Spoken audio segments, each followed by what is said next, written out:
Question है जो कि विज्ञान से रिलेटेड प्रश्न है कि जीव विज्ञान के जनक के रूप में किन्हें जाना जाता है, यानी किनको जो है फादर ऑफ द बायोलॉजी कहा जाता है।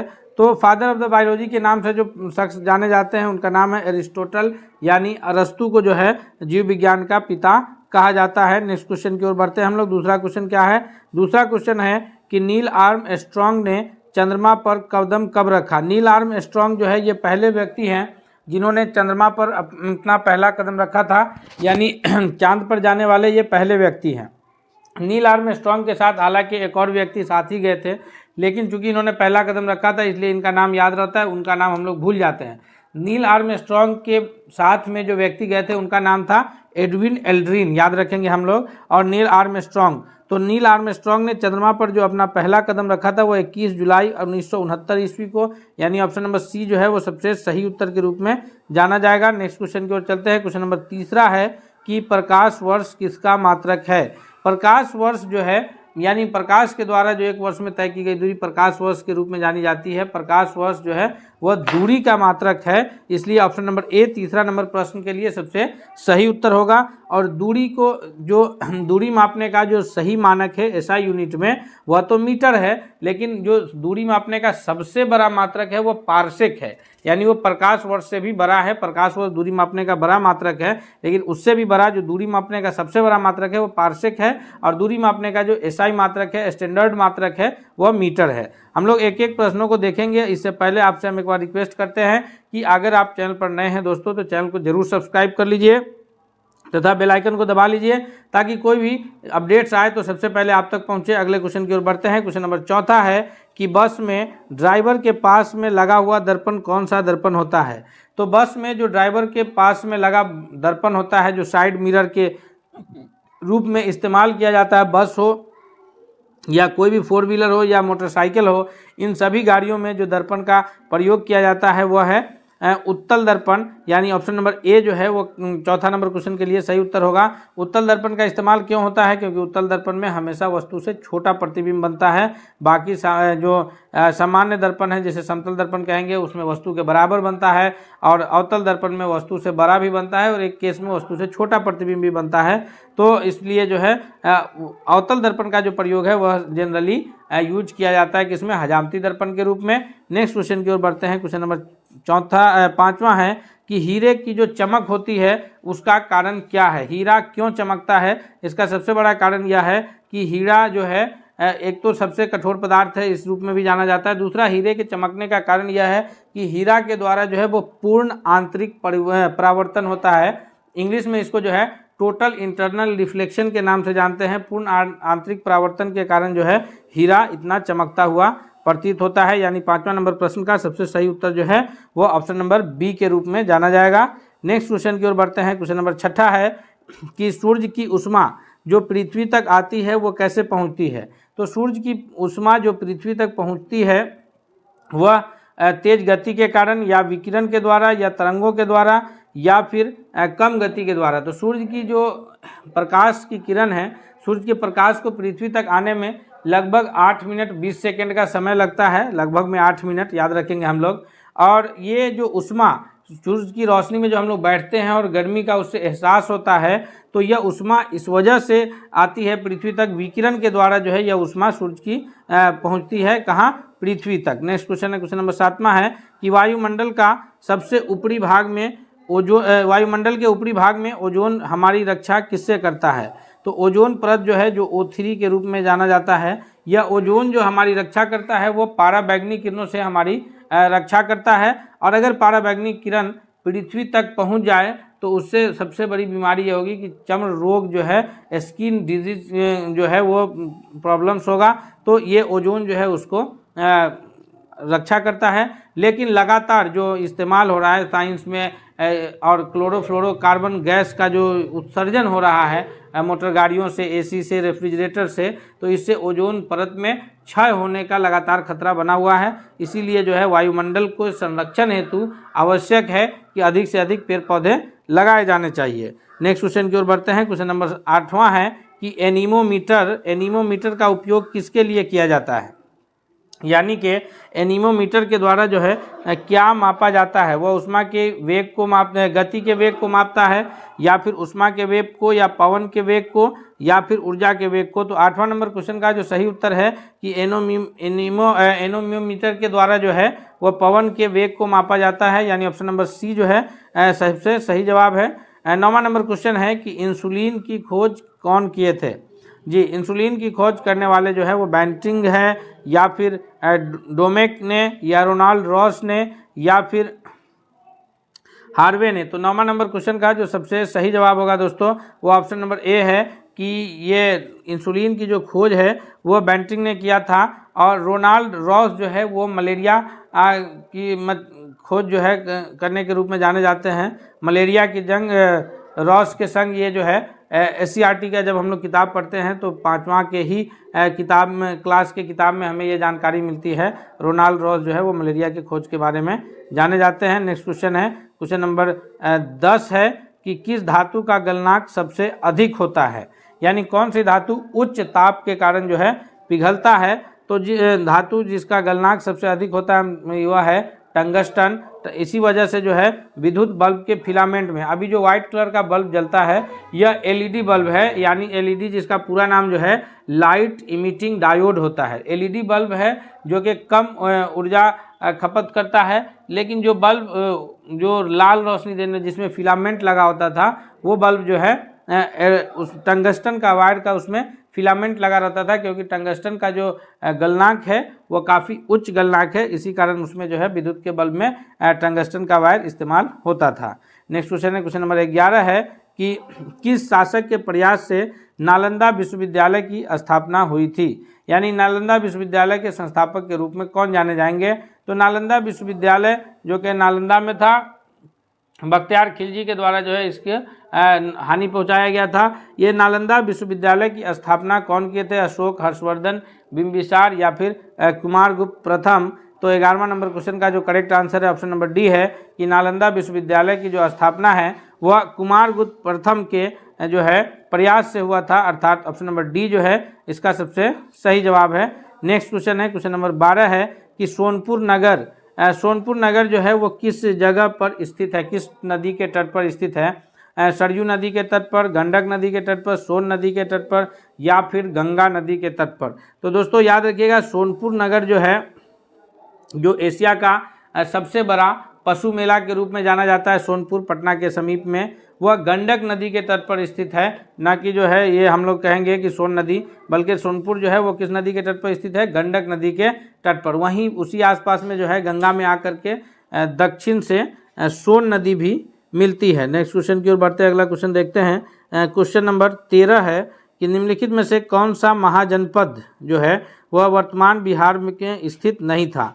वो महाजनपदों की जो कुल संख्या है वो 16 महाजनपद है, और उसमें से 3 प्रमुख महाजनपद जो है वह बिहार में हुआ है। और जितने भी 16 महाजनपद है उन सभी 16 महाजनपद में जो सबसे शक्तिशाली महाजनपद रहा है वह मगध महाजनपद रहा है। और बिहार में जो है वज्जी संघ, मगध और ये अंग, ये तीनों महाजनपद जो है ये बिहार में हुए हैं। और वज्जी संघ जो है ये 8 राज्यों का संघ था, और उसी वज्जी संघ में एक राज्य जो था लिच्छवी था, जो कि प्राचीन काल से ही लोकतंत्रात्मक शासन वहाँ रहा है। और 13वां का जो करेक्ट आंसर होगा कि जो संघ बिहार में जो महाजनपद स्थित नहीं है वह वत्स है, यानी ऑप्शन नंबर ए जो है वो करेक्ट आंसर है। नेक्स्ट क्वेश्चन है, क्वेश्चन नंबर 14 है कि मुगल काल में बिहार आने वाले प्रथम व्यक्ति कौन थे। मुगल काल में बहुत सारे व्यक्ति जो है बिहार आए हैं, अलबेरूनी है, इब्न बतूता है, तो कई लोग जो है ये काल में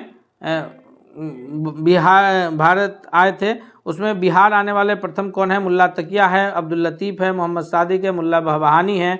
तो 14वां नंबर क्वेश्चन का जो सबसे सही उत्तर है वह है ऑप्शन नंबर ए कि मुल्ला तकिया जो है वो मुगल काल में बिहार आने वाले प्रथम विदेशी यात्री है। नेक्स्ट क्वेश्चन है 15 है कि अशोक का शिलालेख कहाँ से प्राप्त हुआ है। अशोक का जो ये लघु शिलालेख है, अशोक का जो यह लघु शिलालेख है यह केसरिया से प्राप्त हुआ है, या रामपुरवा से, वैशाली से, या फिर सहस्राम से। तो करेक्ट आंसर के रूप में जो है वो ऑप्शन नंबर ए जाना जाएगा कि अशोक का लघु शिलालेख जो है वह सहस्राम से प्राप्त हुआ है। केसरिया का स्तूप जो है वह केसरिया का स्तूप के रूप में जाना जाता है, जो कि ये बिहार के चंपारण जिले में स्थित है, मोतिहारी में। नेक्स्ट क्वेश्चन है क्वेश्चन नंबर 15 कि भारत का सबसे ऊंची मूर्ति कहाँ है। जी, भारत का जो सबसे ऊंची मूर्ति है वो हरमंद साहिब है, हम्पी है, या फिर स्टैचू ऑफ यूनिटी है। भारत की जो सबसे ऊंची मूर्ति के रूप में जाना जाता है वो स्टैचू ऑफ यूनिटी के नाम से जाना जाता है, जो गुजरात राज्य में लौह पुरुष सरदार वल्लभ भाई पटेल के द्वारा जो है लौह पुरुष सरदार वल्लभ भाई पटेल का मूर्ति का अनावरण किया गया है नर्मदा नदी के घाट पर। और ये जो यूनिटी इस वजह से याद रखने के लिए, क्योंकि देश जब स्वतंत्र हुआ था तो उस वक्त पूरे भारत में 562 रियासतें थी, और ये सरदार वल्लभ भाई पटेल के नेतृत्व में सभी रियासतों का विलय जो है भारत में हुआ। सभी छोटे बड़े जितने भी रियासतें थी, चाहे उसके खिलाफ जो है सैनिक अभियान करने पड़े या समझौते से जो है, लेकिन सभी रियासतें को संगठित करके एक एकीकृत भारत को बनाने का, निर्माण करने का काम उन्होंने किया था। और इसी याद में जो है उनकी सबसे बड़ी मूर्ति जो है स्टैचू ऑफ यूनिटी के नाम से स्थापित किया गया है। नेक्स्ट क्वेश्चन की ओर बढ़ते हैं। क्वेश्चन नंबर 17 है कि हमारा जो राष्ट्रीय ध्वज है तिरंगा, उसका लंबाई चौड़ाई का अनुपात कितना है। हमारे राष्ट्रीय ध्वज के तिरंगा के जो लंबाई चौड़ाई का करेक्ट अनुपात है वह 2:2, 2:3 या 3:2। तो हम सभी को पता है कि हमारा जो राष्ट्रीय ध्वज है लंबाई थोड़ा सा लंबा है इन कंपैरिजन टू चौड़ाई थोड़ा सा उससे कम है। तो ये कहेंगे कि जो 3:2 जो है हमारे राष्ट्रीय ध्वज तिरंगा का लंबाई और चौड़ाई का अनुपात है। नेक्स्ट क्वेश्चन है क्वेश्चन नंबर 18 है कि भारत में शिक्षा है, भारत में जो शिक्षा है यह क्या है। यह नागरिक का अधिकार है, या राज्य का दायित्व है, या राजनीतिक अधिकार है, या मूलभूत अधिकार है। तो शिक्षा जो है यह बच्चों का मौलिक अधिकार है, मूलभूत अधिकार है, और शिक्षा के अवसर प्रदान करना यह जो है मूल कर्तव्य में निर्धारित है। जब हम लोग मूल कर्तव्य निर्धारित किया गया तो उसमें उस वक्त तो निर्धारित नहीं किया गया था, लेकिन बाद में 2002 ईस्वी में जो है वो एक मूल कर्तव्य ये भी जोड़ा गया है कि 6 से 14 वर्ष की आयु के बच्चों को जो है शिक्षा का अवसर प्राप्त कराना यह मूल कर्तव्य होगा। तो शिक्षा जो है यह मूलभूत अधिकार है। 18 का ऑप्शन नंबर डी जो है वह करेक्ट आंसर है। नेक्स्ट क्वेश्चन की ओर बढ़ते हैं। क्वेश्चन नंबर 19 है कि भारत की पहली आयरन एंड स्टील कंपनी कहाँ स्थित है। भारत की जो पहली आयरन एंड स्टील कंपनी है यह किस जगह पर स्थित है। जमशेदपुर में, हीरापुर में, मुंबई में, या फिर गुवाहाटी में। इस प्रश्न का जो सबसे सही उत्तर है वो ऑप्शन नंबर ए के रूप में जाना जाएगा कि जमशेदपुर में जो है आयरन एंड स्टील कंपनी स्थित है। नेक्स्ट क्वेश्चन की ओर बढ़ते हैं। क्वेश्चन नंबर 20 है कि भारत में समुद्री तट रेखा वाले राज्यों की संख्या कितनी है। यानी जब हम लोग प्रायद्वीपीय भारत की स्थिति को देखते हैं तो इधर जितने भी राज्य हैं, पश्चिम बंगाल से शुरू होकर के फिर उड़ीसा, आंध्र प्रदेश, उसके बाद जो है तमिलनाडु, उसके बाद जो है फिर इधर केरल, कर्नाटक, उसके बाद जो है ये महाराष्ट्र, गोवा, इन सभी राज्यों को जब हम लोग काउंट करेंगे तो उन सारे तट रेखा वाले राज्यों की जो कुल संख्या होगी वो 9 राज्य जो है जिनका तट जो है वो समुद्रों से टकराता है। तो समुद्री तट रेखा वाले भारत के 28 राज्यों में से 9 राज्य हैं जिनका जो है ये, और इस इलाका को इसी वजह से जो है प्रायद्वीपीय भारत कहते हैं क्योंकि 3 ओर से यह पानी से घिरा है। अगले सवाल की ओर बढ़ते हैं। इससे पहले हम आपसे एक बार फिर रिक्वेस्ट करते हैं कि दोस्तों अगर आप चैनल पर अब तक नए हैं तो प्लीज़ सब्सक्राइब करके बेल आइकन को दबा लीजिए, और वीडियो अगर पसंद आ रहा है तो कमेंट्स करके भी बताइए। अगला सवाल की ओर बढ़ते हैं। क्वेश्चन नंबर 21 है कि भारत की मुख्य भूमि का दक्षिणी नोक क्या है। भारत की जो मुख्य भूमि है इसका दक्षिणी नोक, जो ये वाला पॉइंट है, ये दक्षिणी नोक के नाम से जाना जाता है।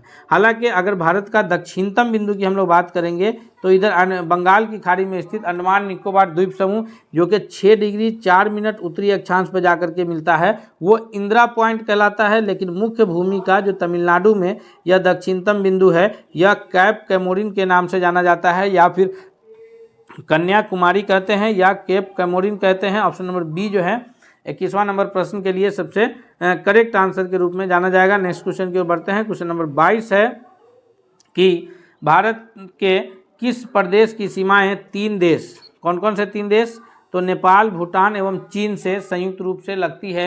वह कौन सा देश, भारत का वह कौन सा राज्य है जिसकी सीमाएं जो है वो नेपाल से भी लगती है, अरुणाचल प्रदेश वो भूटान से भी लगती है और चीन से भी। भारत का वह राज्य मेघालय है, अरुणाचल प्रदेश है, पश्चिम बंगाल है या सिक्किम है। तो अगर हम लोग भारत के मैप को यहाँ पर ध्यान से देखेंगे तो सिक्किम की जो स्थिति बनती है उसमें जो सिक्किम की यहाँ पर जो स्थिति बनती है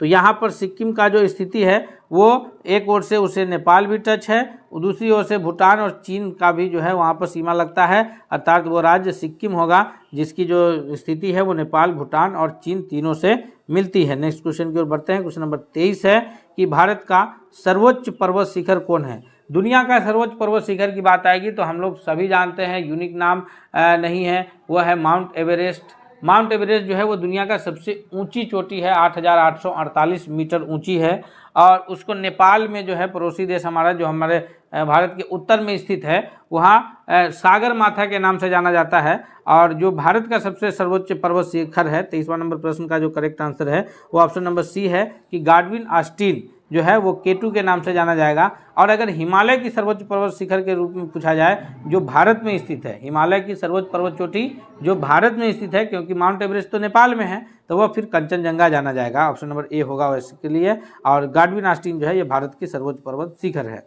नेक्स्ट क्वेश्चन है कि अरावली पर्वत का सर्वोच्च शिखर कौन सा है। अरावली पर्वत जो है वो सबसे प्राचीन पर्वत शिखर के रूप में जाना जाता है। अरावली पर्वत की स्थिति कहाँ है, तो अरावली पर्वत की जो स्थिति है या स्थिति अरावली पर्वत की जो है कहाँ है, तो अरावली पर्वत की स्थिति है ये राजस्थान से लेकर के हरियाणा होते हुए दिल्ली के दक्षिण तक जो स्थित है। और इसका जो सबसे ऊंचा पर्वत है इसको गुरु शिखर के नाम से जानते हैं। जी, अरावली का जो सर्वोच्च पर्वत है शिखर उसको किस नाम से जानते हैं, गुरु शिखर के नाम से जानते हैं। 24वां नंबर क्वेश्चन का ऑप्शन नंबर ए जो है वह सबसे सही जवाब है। नेक्स्ट क्वेश्चन है 25 है कि निम्नलिखित में से किस नदी का उद्गम स्थल भारत में नहीं है। हालांकि वो प्रवाहित भारत में है लेकिन उसका उद्गम स्थल भारत में नहीं है। चिनाब है, रावी है, सतलज है या ब्यास है। तो इसका करेक्ट आंसर क्या होगा, सबसे सही उत्तर है ऑप्शन नंबर सी कि सतलज का जो ये है उद्गम स्थल है वो मानसरोवर झील के पास, तिब्बत में मानसरोवर झील के पास जो है वहाँ से है और वो प्रवाहित भारत में होती है। वहाँ से 3 नदियाँ हैं प्रमुख रूप से जो निकलती है भारत में प्रवाहित होती है। एक नदी है जो सतलज के पास से ही निकलती है, सिंधु, वो भी मानसरोवर झील के पास से ही निकलती है तिब्बत में। दूसरी नदी है सतलज और एक और नदी है जिसको हम लोग ब्रह्मपुत्र के नाम से जानते हैं। तो ये तीनों नदियाँ जो है एक ही जगह से निकलती है जो भारत में प्रवाहित होते हुए आगे जाकर के सतलज और सिंधु तो अरब सागर में गिरती है, क्योंकि सतलज जो है पहले सिंधु में मिलती है और सिंधु की धारा अरब सागर में गिरती है। वहीं ब्रह्मपुत्र जो है अरुणाचल प्रदेश में प्रवेश होते हुए और फिर संयुक्त धारा गंगा के साथ मिलते हुए जाकर के बंगाल की खाड़ी में गिरती है। नेक्स्ट क्वेश्चन है क्वेश्चन नंबर 26 है कि भारत में प्रथम बहुउद्देशीय नदी घाटी परियोजना का निर्माण निम्न में से किस नदी पर किया गया था। तो भारत की जो प्रथम बहुउद्देशीय नदी घाटी परियोजना है इसका निर्माण जो है सबसे जो किया गया था वो है दामोदर नदी पर। ऑप्शन नंबर सी जो है 26वां नंबर क्वेश्चन के लिए सबसे करेक्ट आंसर के रूप में जाना जाएगा। नेक्स्ट क्वेश्चन की ओर बढ़ते हैं। क्वेश्चन नंबर 27 है कि भारत में सर्वाधिक वर्षा प्राप्त करने वाला स्थान कौन है, यानी भारत में सबसे अधिक जो वर्षा है वो किस स्थान पर होती है। तो हम लोग अगर इसका आकलन करें कि भारत में वर्षा का, हम लोग के क्षेत्र में जो भारत में वर्षा होती है बिहार क्षेत्र में, यहाँ जो है ये वर्षा मानसूनी वर्षा होती है और जो सबसे अधिक वर्षा जो भारत में होती है वो मासिन राम जो कि मेघालय राज्य में स्थित है, यानी ऑप्शन नंबर ए जो है करेक्ट आंसर होगा। भारत में सर्वाधिक वर्षा इसी स्थान पर होती है मासिन राम में, जो स्थित कहाँ है तो भारत के मेघालय राज्य में स्थित है। नेक्स्ट क्वेश्चन की ओर बढ़ते हैं। अगला क्वेश्चन कौन सा है, क्वेश्चन नंबर 28 है कि भारत में सर्वाधिक महत्वपूर्ण मिट्टी कौन सी है। तो सबसे अधिक मिट्टी जो भारत के भूभाग पर विस्तृत है, फैली हुई है, वह काली लाल लैटेराइट नहीं बल्कि जलोढ़ मिट्टी है, यानी ऑप्शन नंबर डी जो है 28वां नंबर क्वेश्चन का करेक्ट आंसर है। जलोढ़ मिट्टी 2 प्रकार का होता है, पुराने जलोढ़ को कहा जाता है नवीन जलोढ़ खादर, पुराने जलोढ़ को बांगड़ कहा जाता है। खादर और बांगड़ के नाम से जानते हैं, ये नवीन जलोढ़ खादर, पुराना जलोढ़ बांगड़ कहलाता है। नेक्स्ट क्वेश्चन है कि सिंधु घाटी सभ्यता के लोग किसकी पूजा करते थे। जी, सिंधु घाटी सभ्यता के लोग जो है वो पशुपतिनाथ की पूजा करते थे, ब्रह्मा की पूजा करते थे, विष्णु की पूजा करते थे या फिर इंद्र भगवान की पूजा करते थे। तो 29वां नंबर क्वेश्चन का करेक्ट आंसर है ऑप्शन नंबर ए कि सिंधु घाटी सभ्यता के जो लोग थे वो पशुपति की पूजा करते थे। नेक्स्ट क्वेश्चन की ओर बढ़ते हैं। क्वेश्चन नंबर 30 है कि बोल्शेविक क्रांति कब हुई। तो यह जो प्रश्न है जनरल नॉलेज से रिलेटेड प्रश्न जो है डाला गया है क्योंकि इससे प्रश्न भी बनने के चांसेस रहते हैं। तो बोल्शेविक क्रांति जो हुई थी यह 1917 में कहाँ हुई थी? तो रूस में हुई थी। किसके विरुद्ध? तो उस वक्त रूस का शासक था जार निकोलस द्वितीय। कौन था उसका रूस का शासक? जार निकोलस द्वितीय था। उसके विरुद्ध जो है 1917 में बोल्शेविक क्रांति हुई थी। यानी 30वां नंबर क्वेश्चन का बी जो है वो सबसे करेक्ट आंसर है। नेक्स्ट क्वेश्चन की ओर बढ़ते हैं कि अलीगढ़ मुस्लिम विश्वविद्यालय के संस्थापक के रूप में कौन जाने जाते हैं? मौलाना अबुल कलाम आज़ाद हैं, सर सैयद अहमद खां हैं, या फिर मोहम्मद अली जिन्ना है, या डॉक्टर जाकिर हुसैन है। तो इसका जो सबसे करेक्ट आंसर है 31वां नंबर क्वेश्चन का ऑप्शन नंबर सी बी है कि सर सैयद अहमद खां जो है यह AMU यानी अलीगढ़ मुस्लिम यूनिवर्सिटी के संस्थापक के रूप में जाने जाते हैं। और इन्होंने सबसे पहले वहाँ पर जो है 1869 में खोला था कॉलेज, एक मोहम्मदन एंग्लो ओरिएंटल कॉलेज के नाम से। बाद में वही कॉलेज जो है फिर अलीगढ़ मुस्लिम यूनिवर्सिटी के रूप में आज वहाँ मौजूद है। अगला क्वेश्चन है क्वेश्चन नंबर 32 है कि प्रथम विश्व युद्ध के दौरान भारत में लोकप्रिय होने वाला आंदोलन कौन सा था? तो प्रथम विश्व युद्ध हुआ कब? प्रथम विश्व युद्ध हुआ था 1914 से लेकर के 18 के बीच चला था। द्वितीय विश्व युद्ध 1939 से लेकर के 45 के बीच चला है। तो प्रथम विश्व युद्ध के समय जो है आंदोलन जो चला था भारत में, ये आंदोलन कौन सा था? तो उस वक्त जो आंदोलन चला था वो होम रूल लीग आंदोलन था। 1916-17 में यह चला था प्रमुख रूप से। और इसको जो है मुख्य रूप से कौन कौन मिलकर चलाए थे? तो इस आंदोलन को जो है चलाने में एनी बेसेंट और फिर जो है बाल गंगाधर तिलक का नाम आता है। नेक्स्ट क्वेश्चन की ओर बढ़ते हैं। क्वेश्चन नंबर 33 है। इससे पहले हम एक बार आपसे फिर रिक्वेस्ट करते हैं कि अगर आप चैनल पर नए हैं तो जरूर सब्सक्राइब कर लीजिए दोस्तों, और वीडियो पसंद आ रहा है तो लाइक करते हुए दोस्तों के बीच भी शेयर कीजिए ताकि सभी लोग इससे फ़ायदा उठा सके। 33वां नंबर क्वेश्चन है कि भारतीय संगीत का आदि ग्रंथ कौन सा है? भारतीय संगीत का जो सबसे पुराना ग्रंथ है वो 4 वेदों में से एक वेद है। कौन कौन सा वेद है? तो सबसे प्राचीन वेद है ऋग्वेद, फिर यजुर्वेद, सामवेद, अथर्ववेद। तो उसमें से जो संगीत का जो आदि ग्रंथ है वो सामवेद है। यानी 33वां नंबर क्वेश्चन का correct answer option number A के रूप में जाना जाएगा। नेक्स्ट क्वेश्चन है 34 कि किस देवता के लिए ऋग्वेद में पुरंदर शब्द का प्रयोग किया गया है? 34वां नंबर क्वेश्चन का जो करेक्ट आंसर है वह है ऑप्शन नंबर बी, यानी इंद्र देवता के लिए जो है ऋग्वेद में पुरंदर शब्द का प्रयोग किया गया है। नेक्स्ट क्वेश्चन है 35 है कि निम्नलिखित में से कौन संविधान सभा के राज्य मामलों में समिति के अध्यक्ष थे? राज्य मामलों में जो समिति के अध्यक्ष थे, संविधान सभा के संचालन समिति के अध्यक्ष तो डॉक्टर राजेंद्र प्रसाद थे। वहीं जो है ये मसौदा समिति के अध्यक्ष भीमराव अंबेडकर थे। लेकिन राज्य मामलों में जो समिति के अध्यक्ष थे वो हमारे प्रथम प्रधानमंत्री पंडित जवाहरलाल नेहरू जी थे। नेक्स्ट क्वेश्चन की ओर बढ़ते हैं, देखते हैं अगला प्रश्न क्या है। क्वेश्चन नंबर 36 है कि भारत के संविधान को स्वीकार करने के लिए निम्न में से कौन सी प्रक्रिया अपनाई गई? तो इसका जो सबसे सही जवाब है कि इसे तब स्वीकार किया गया जब इस पर संविधान सभा के सदस्यों का हस्ताक्षर तथा अध्यक्ष के हस्ताक्षर हो गए, या फिर इसे गवर्नर जनरल को उसकी सहमति के लिए सौंप दिया गया, या इसे स्वीकार किया गया जब अंतरिम सरकार ने अनुमोदित कर दिया, या इसे अनुमोदन के लिए जनता को सौंप दिया गया। तो करेक्ट आंसर जो है वो ऑप्शन नंबर ए के रूप में जाना जाएगा कि इसे तब स्वीकार किया गया जब जो है इसका option number A correct answer होगा कि इसे तब स्वीकार किया गया जब सभी सदस्यों तथा अध्यक्ष के हस्ताक्षर इस पर हो गए। नेक्स्ट क्वेश्चन है क्वेश्चन नंबर 37 है कि बैंकों का राष्ट्रीयकरण कब हुआ था? जितने भी बैंक थे उनका राष्ट्रीयकरण जो हुआ है वह 1969 में हुआ है। इसका सबसे सही जवाब जो है 37वां नंबर क्वेश्चन का ऑप्शन नंबर बी है कि 19 जुलाई 1969 को सभी बैंकों का राष्ट्रीयकरण हुआ था। क्वेश्चन नंबर 38 है कि मंदिर निर्माण की कला का जन्म सर्वप्रथम कब हुआ? मंदिर निर्माण की कला का जो जन्म है वह मौर्यों के काल में हुआ, गुप्तों के काल में, या फिर कुषाण के काल में, या सैंधव काल में? तो 38वां नंबर क्वेश्चन का जो सही उत्तर है ऑप्शन नंबर बी है गुप्त काल। गुप्त काल को जो है वो सुनहरा दौर के रूप में जाना जाता है। बी जो है सबसे सही जवाब है। नेक्स्ट क्वेश्चन की ओर बढ़ते हैं। क्वेश्चन नंबर 39 है कि चंद्रगुप्त द्वितीय ने किस विजय की खुशी में चांदी के विशेष सिक्के जारी किए थे? तो चंद्रगुप्त द्वितीय के द्वारा जो है चांदी के जो विशेष सिक्के जारी किए गए थे, इस ऑप्शंस में से जो सबसे सही जवाब होगा वो कौन सा होगा? तो इसका 38वां नंबर प्रश्न का जो सबसे सही उत्तर है वह है ऑप्शन नंबर बी कि हुनों को परास्त करने के बाद जो है चंद्रगुप्त मौर्य के द्वारा चांदी के विशेष सिक्के जारी किए गए थे। नेक्स्ट क्वेश्चन है 40 है कि फाहियान जो कि फू कोकी की रचना की है और ह्वेनसांग ने सी यू की रचना किए हैं। ये दो चीनी यात्री है जो शिक्षा प्राप्त करने के लिए बिहार आए थे। तो इन्होंने फाहियान की जो पुस्तक है फू कोकी वो उसकी किसका विवरण उसमें मौजूद है? तो फूको की जो फाहियान के द्वारा रचित पुस्तक है उसमें बौद्ध राज्यों का विवरण है या गौतम बुद्ध के उपदेश को लिखा गया है या बौद्ध मंदिर को या फिर बौद्ध धर्म के सिद्धांत को। तो ऑप्शन नंबर ए के रूप में जो है करेक्ट आंसर है कि उसमें जो है बौद्ध धर्म के सिद्धांत को लिखा गया है। इस प्रकार हम लोग जो है 40 महत्वपूर्ण प्रश्न जो है अलग अलग टॉपिक से किए हैं। हम उम्मीद करते हैं कि यह प्रश्न आपके लिए बहुत ही लाभकारी और हितकारी साबित होगा। इसलिए चलते चलते आपसे रिक्वेस्ट है कि अगर आप अब तक चैनल को सब्सक्राइब नहीं किए हैं तो प्लीज़ आप चैनल को सब्सक्राइब करके बेल आइकन को दबा लीजिए। तथा साथ ही साथ अगर आपको यह वीडियो पसंद आया है तो दोस्तों के भी शेयर करते हुए आप इसे कमेंट करके भी बताएं कि यह वीडियो आपको कैसा लगा। मिलते हैं अगले सेट के साथ, तब तक के लिए धन्यवाद।